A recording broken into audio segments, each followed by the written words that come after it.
고린도서 3장 1절에 4절.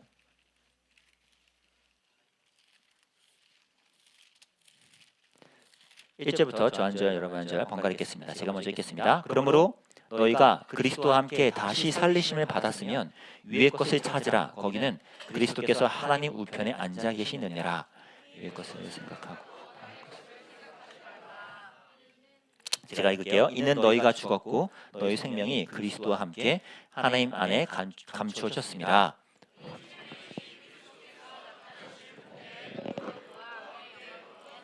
하나니라. 아멘. 오늘은 복음이 주는 선물 첫 번째입니다. 지난주에 제가 여러 가지 좀 관심 있는 것들 찾다가 제가 좋아하는 분의 강의 같은 강의는 아니고 두 분의 대화를 봤어요. 이 두 분 아세요? TV 프로그램 많이 나왔고 알스 신잡에도 나왔고 뭐 여러 강의에 많이 나오신 분. 이분 아세요? 뇌 과학자 장동성님. 제가 되게 좋아하는 분이에요. 이분이 모르겠어요. 이분 배경은 잘 모르겠는데 신앙에 대해서 근데 되게 말하는 것들이 되게 근본적인 본질적인 것들을 많이 다루셔서 제가 좀 계속해서 보고 있고요.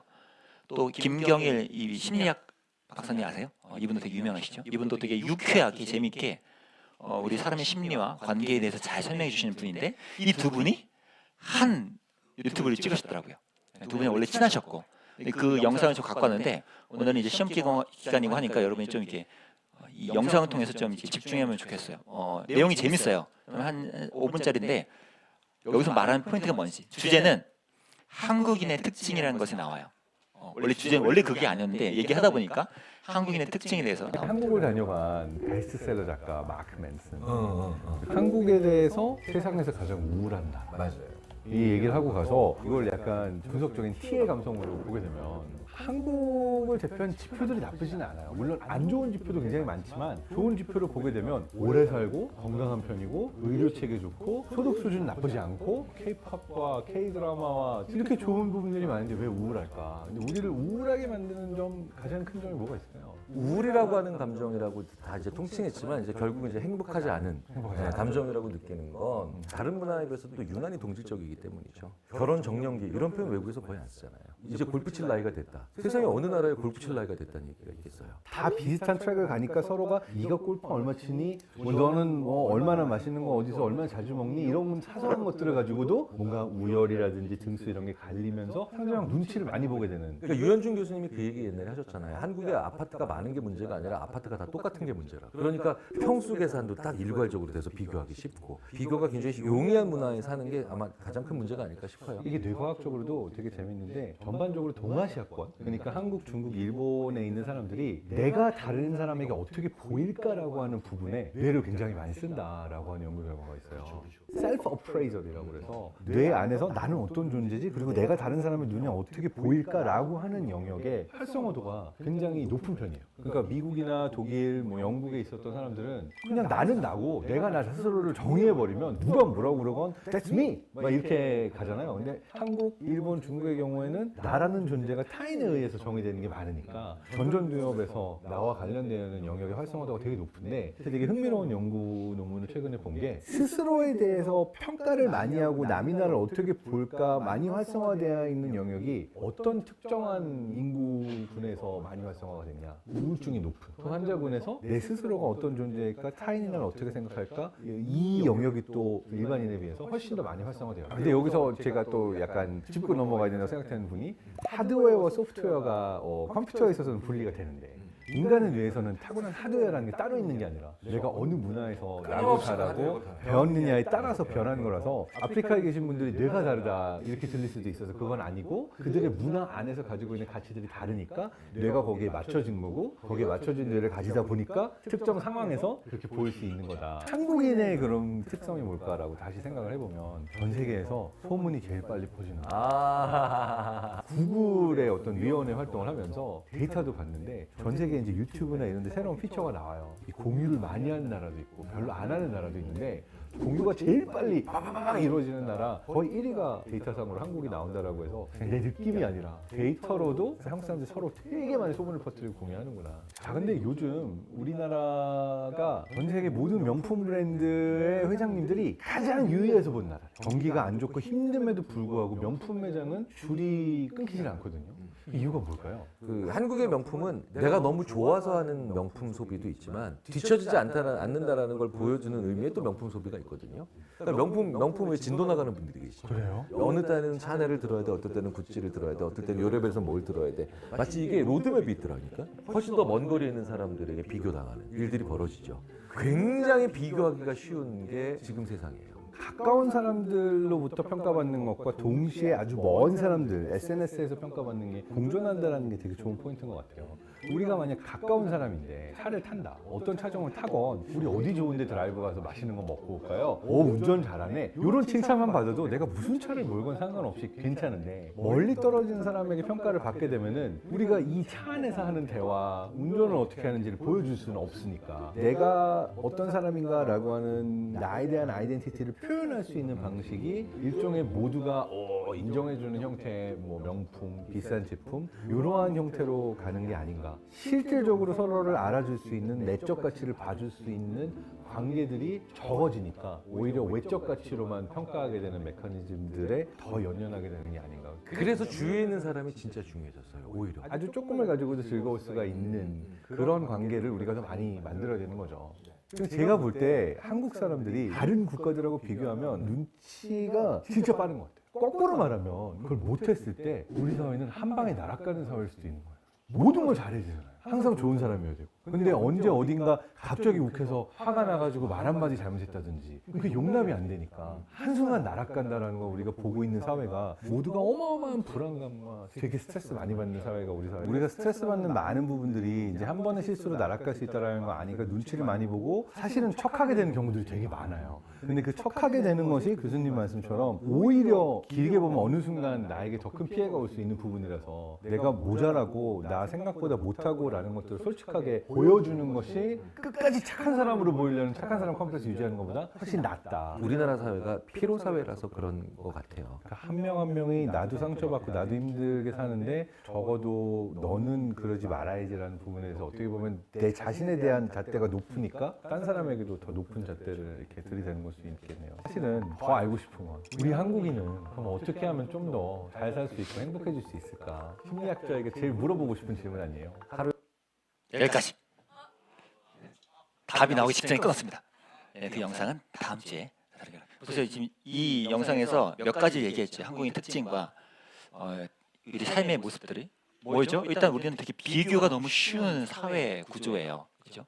그리고 그런 정서적인 문화도 갖고 있고 동양인이라서 우리는 shame, 그러니까 안쪽에 있는 어떤 느낌이 아니라 밖에서 보여지는 수치, 부끄러움 이런 것들에 민감하죠.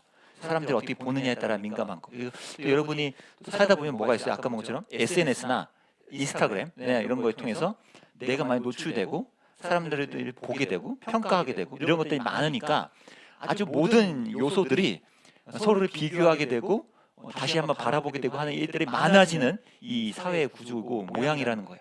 여러분이 지금 거기에 살고 있는 거예요. 그래서 제가 이 영상을 보면서 제 자신도 돌아봤지만 여러분이 이제 떠오르는 거예요. 야, 이런 사회 속에서 살아가는 너희들이 참 이렇게 힘들겠구나.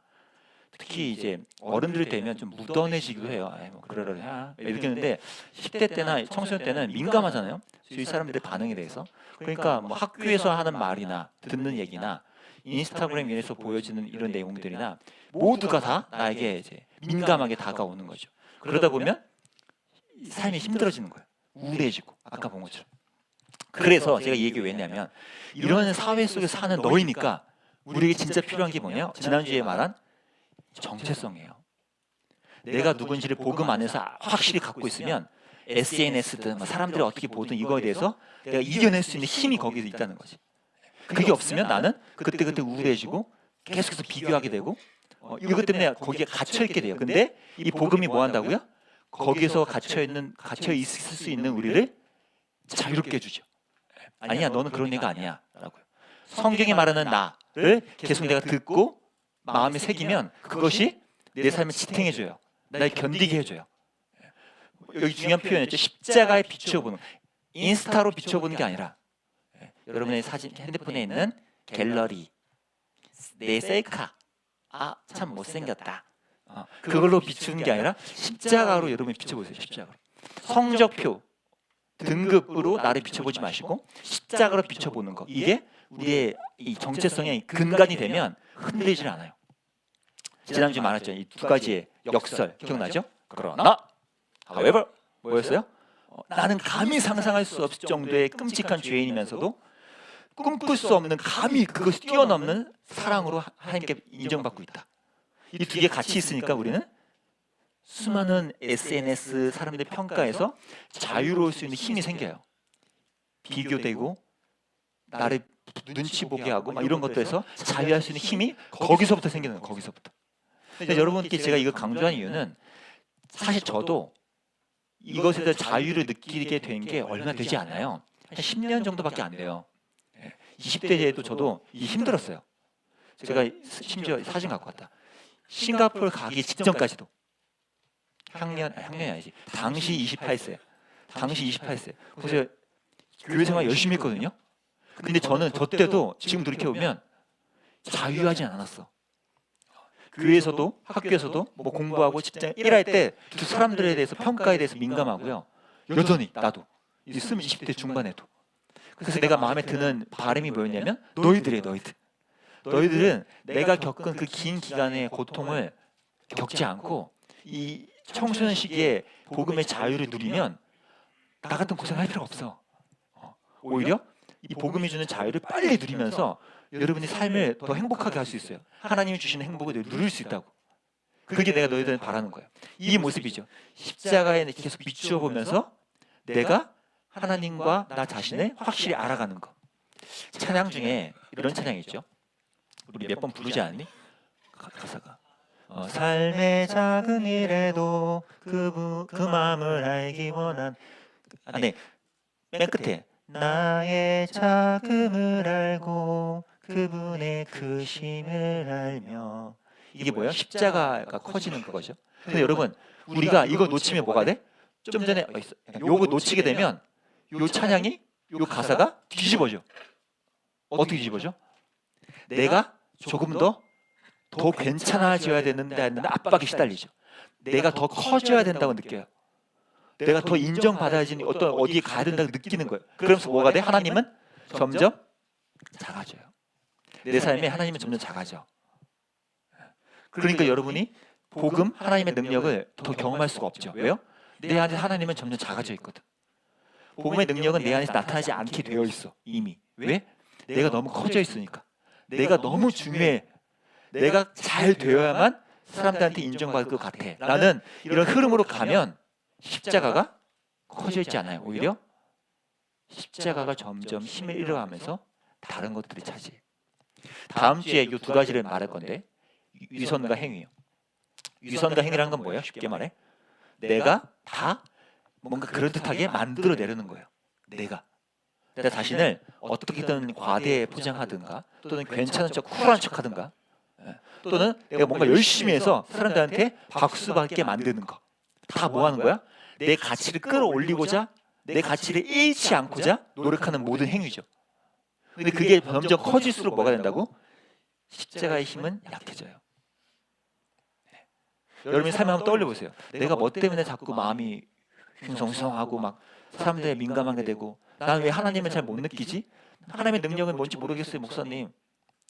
여러분의 하나님이 십자가가 삶에서 어느 정도 차지하고 있는지를 잘 생각해야 돼요. 너무 내 것이 많으면 하나님의 능력이 나타날 여지가 없어요. 여지가 없어. 여러분께 오늘 질문 하나 하겠습니다. 이따 속으로 때 요거 한번 해보세요. 지금 한 5초 동안 생각해 보세요. 하나님이 지금 right now 나를 보고 계셔.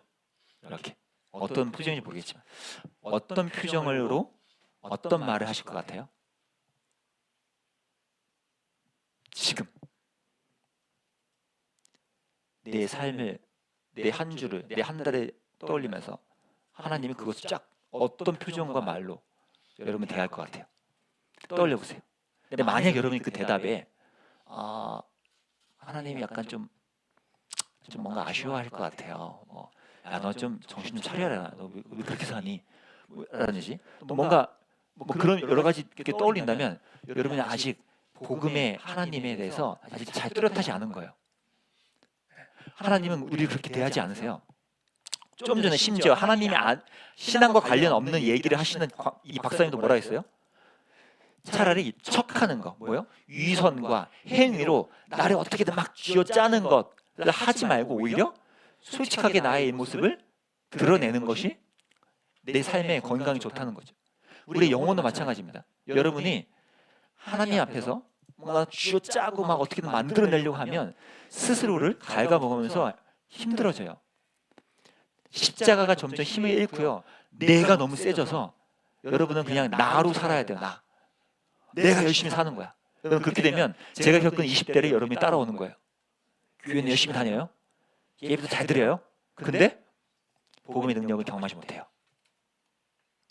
저 20대 중반까지의 삶이었거든요. 여러분이 그 길을 가면 안 되잖아. 왜 그 길을 가야 되니? 여러분이 10대 때부터, 이 청소년 때부터 복음으로서 자신의 무장시키면 하나님 안에서의 그 능력을 경험할 수 있다고요. 이 시험 기간이죠, 여러분. 이 시험 기간에 자꾸 이 스트레스 받고 네 결과와 이 나의 못남과 또 상대방과의 누가 비교와 이런 것들에 내가 갇히면 그때마다 여러분이 뭘 회복해야 돼요? 십자가가 나를 어떻게 보고 계신지. 하나님의 표정이 내 성적표에 따라 바뀌어질까? 질문해 보는 거예요. 뭐 여자애들 이런 거죠. 오늘따라 화장해서 안 먹었어. 뾰루시 났어. 하나님도 아유 너 참 오늘 별로다. 과연 그러실까? 잘 생각해 보세요. 원래 별로일 수 있어요, 여러분. 그러니까 그것 때문이 아니야. 그러니까 여러분이 십자가에서 나를 비춰보고 하나님이 과연 어떤 그럼 그거 알려면 뭘 알아야 돼요? 하나님이 나를 바라보시는 표정과 말을 떠올려 볼 때 그것이 성경에서 말하는 복음으로 합당한 하나님이어야 돼요. 하나님은 이런 분이시라는 걸 여러분이 알아야 하는 거지. 오늘 이 말씀 제가 좋아한다 했죠. 오늘 우리가 읽은 말씀이에요. 보세요. 이 말씀이 요약하면 이겁니다. 그리스도와 함께 우리가 다시 한번 새로운 삶을 살아간다면 우리는 위에 있는 것들, 여러 의미가 있지만 그 중에 하나가 좀 전에 말한 세상에서 나를 비교하고 평가하는 여러 것들에 대해 내가 얽매이지 않고 위에 있는 하나님이 바라보시는 걸로 내가 살아가는 거예요. 하나님의 기준으로 나를 살게 만드는 거예요. 이게 위에 있는 것들을 추구하는 방식이에요. 세상의 평가, 인스타그램이 아니고 성적표가 아니고 단순 외모가 아니고요.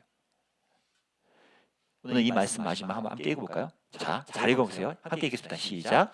여러분은 이미 죽었고 여러분의 생명은 그리스도와 함께 하나님 안에 감추어져 있습니다. 우리의 생명이신 그리스도께서 나타나실 때 우리도 그분과 함께 영광에 쌓여 나타날 것입니다. 그림이 그려주세요. 우리가 하나님 안에 그리스도와 함께 감추어져 있어요. 무슨 말일까? 우리의 진짜 가치, 존재가 이 땅에서는 다 드러나고 있지 않아요. 아직은. 왜? 보여지는 것들이 있으니까. 그렇잖아. 뭐 성적, 사람들은 그걸로 보지. 제 키가 왜 저래? 쟤는 뭐 옷차림이 왜 저래? 제 말투, 성격이 왜 저래? 하지만 우리의 가치가 뭐라고요? 우리는 그리스도와 함께 진짜 가치가 아직 감춰져 있어요. 복음 안에서. 이게 언제요? 맨 마지막 날 결국 나타날 건데 우리는 뭘 알아? 이 복음의 실제 나의 가치를 알고 살아야 돼요. 내가 아직 감춰져 있어서 사람들이 모르는 거지. 나는 그리스도와 함께 아직 감춰져 있어. 내 가치는. 사람들이 그걸 못 볼 뿐이야. 이걸 여러분이 알아야 돼요. 여러분, 이게 지난주에 말한 복음이 주는 정체성이에요. 나는 아직 사람들에게 안 보여질 뿐이지 나는 확실하게 지금 하나님 안에 함께 감춰져 있다. 이것이 나를 자유롭게 하는 힘이죠. 세상의 평가가 아니라 이미 나의 가치는 이 안에 있어. 니들은 아직 몰라. 이런 것이 사람들한테. 여러분 옆 친구 한번 보세요. 참 고생이 많은 삶이잖아요. 이유는 모르겠지만 그냥 그렇게 가죠. 왠지 앞으로도 그럴 것 같은 애들이 보여요. 하지만 뭐라고요? 우리는 그리스도 안에서 감춰져 있어요. 사람들은 모르는. 그리고 그걸 아까 영상에서 김경애 교수님이 그랬죠. 장동선 교수님이 내적인 가치를 볼 줄 아는 그런 사람들이 네 옆에 있어야 돼요. 서로 간에 그걸로 바라볼 줄 아는 거예요. 정리합니다. 복음은 충고가 아니라 소식이자 이야기예요. 너 이렇게 해야 돼. 너 적어도 한 4등급은 맞고 경기도권에 있는 대학교는 가야 되고 이런 투두 리스트를 성경에 말하지 않아요. 복음은 하나님은 여러분이 그거 요구하지 않습니다. 복음은 뭐라고요?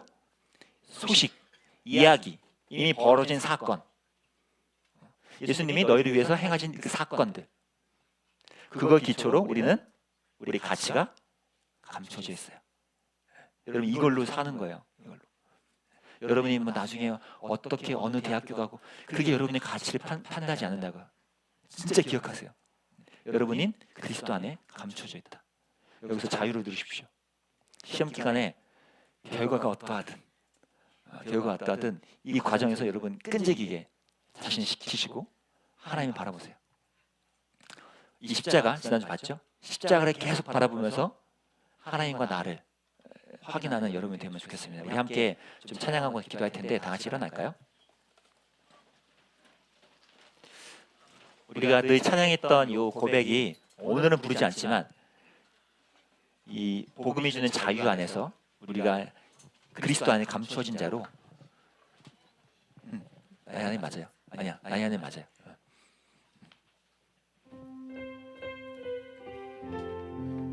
함께 우리 이 하나님이 나를 어떻게 바라보고 계시는지 그분의 표정, 그분의 말은 성경에 근거하면 이 가사에 가깝다는 걸 기억하면서 찬양하면서 주님 앞에 나갑시다.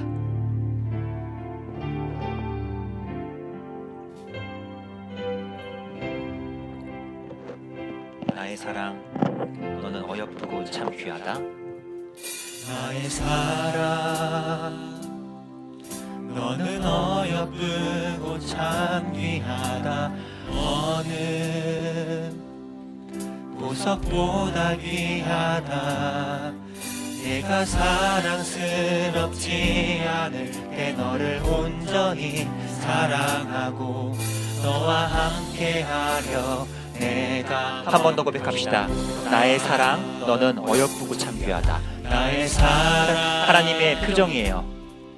너는 어여쁘고 참 귀하다. 어느 보석보다 내가 사랑스럽지 않을 때, 내가 사랑스럽지 않을 때 너를 온전히 사랑하고 너와 함께하여 내가 왔노라. 주님의 나라와 주님의 나라와 뜻이 나의 삶 속에 임하시며 주님 알기를 주만 보기를 소망해. 이 복음 안에서 자유합시다. 거룩히 살아갈 힘과 거룩히 살아갈 힘과 두려움없는 믿음 주신 나의 하나님 완전한 사랑. 자, 주님의 나라와 뜻이 나의 삶 속에 임하십니다. 주님의 나라와 이 하나님의 복음이요 나의 삶 속에 임하시며 주님 알기를 주만 보기를 소망해. 그리스도 안에 감춰져 있는 우리입니다. 거룩히 살아갈 힘과 두려움없는 믿음 주신 나의 하나님 완전한 사랑 찬양해. 이 시간 함께 기도할까요? 그리스도와 함께 하나님의 감춰져 있다는 이 말씀 한번 떠올려 보세요. 수많은 사람들의 기준과 세상의 평가들, 성적표, 외모, 키, 옷, 태도, 성격, 친구관계, 내가 갖고 있는 소유물들, 그 모든 것들은 우리를 평가할 수 있는 진짜 기준이 되지 못해요. 왜요? 우리가 복음 안에서 하나님 안에 감추어져 있거든요. 우리의 가치는 복음 안에 감추어져 있어요. 그 복음을 우리가 바라보고 십자가에서 맞아, 이것이 나지, 이것이 하나님이 나를 바라보신 눈빛이지, 이것이 하나님이 나를 평가하시는 말씀들이지, 이것을 여러분이 갖고 이번 시험 기간과 이 학창 시절을 이겨낼 수 있기를 간절히 원합니다. 나 자신을 복음에 비춰보고 십자가에 비춰봐서 내가 흔들리지 않고 이 하나님의 말씀 위에 서서 복음 안에 감춰진 나로 살고 싶다고, 그런 나로서 하나님과 함께 살고 싶다고 이 시간 스스로와 또 주변에 있는 친구들 함께 기도하면서 주님께 나아갑시다. 기도합니다. 하나님 아버지, 수많은 것들이 우리를 평가하고 인스타그램과 또 사람들의 주변의 친구들의 말들, 눈에 보여지는 성적표와 결과물들이 우리를 평가할 수 있지만 아니, 그것이 그리스도와 함께 하나님 함께 감춰져 있는 우리를 평가할 수 없음을 고백합니다. 그리스도 안에서 복음 안에서 우리를 평가하시는 하나님, 복음 안에서 우리를 바라보시고 복음 안에서 우리를 아름답게 만들어 가시는 그 하나님을 오늘 의지합니다. 세상에서 말하는 기준들이 우리를 평가하지 못하도록 우리가 복음 안에서 자유를 누릴 수 있도록 인도해 주시고 사랑으로 친구들 한 명 한 명 지켜주셔서 복음이 주는 힘으로 자유하고 평강을 누리고 세상에 얽매이지 않는 그런 우리 아이들 될 수 있도록 인도해 주시기 원합니다. 이 시험 기간 동안 하나님 안에서의 자신으로 복음 안에 감추어진 자신을 확인하고 기뻐하는, 즐거워하는 우리 아이들 될 수 있도록 인도해 주시기 원합니다. 하나님, 복음 안에서 그리스도와 함께 우리는 진짜 가치가 아직 감추어져 있고 그것을 우리가 확인하며 하루하루를 살아갈 수 있기를 원합니다. 바로 하나님과 함께 그것을 확인하기 원하고 하나님이 내 안에서 일하시는 것들로 확인하기 원하고 이거 해야 되고 저거 해야 되고 하는 충고와 같은 것들로 우리가 평가되지 않고 이미 하나님이 나를 위해 행하신 것들로 나를 평가하고 그렇게 삶을 살아갈 수 있도록 인도해 주시기 원합니다. 이 시험 기간 남은 모든 여정 속에 주님, 그 순간들 속에 나의 가치를 복음 안에서 확인하고 하나님이 내게 주시는 것들로 즐거워할 수 있는 우리 아이들 될 수 있도록 주님 함께해 주시기 원합니다. 지금은 십자가 안에서 우리를 새롭게 만들어주신 예수 그리스도의 은혜와 복음 안에 감추어진 우리라고 우리를 그리스도를 통하여 바라봐 주시는 하나님의 사랑과 시험 기간과 여러 삶의 어려움 속에서도 감추어진 나의 진짜 가치를 확인하며 즐거워하고 흔들리지 않는 그렇게 삶을 살아갈 수 있도록 인도해 주시는 성령 하나님 함께 하심이 이 자리에 모여 하나님의 그 삶, 하나님의 그 사랑을 온전히 누리며 복음 안에서 살아가기로 결정하는 모든 하나님의 자녀들 머리머리 위에 이들의 일상 구석구석마다 지금부터 영원까지 함께 계시기를 간절히 축원하옵나이다. 아멘.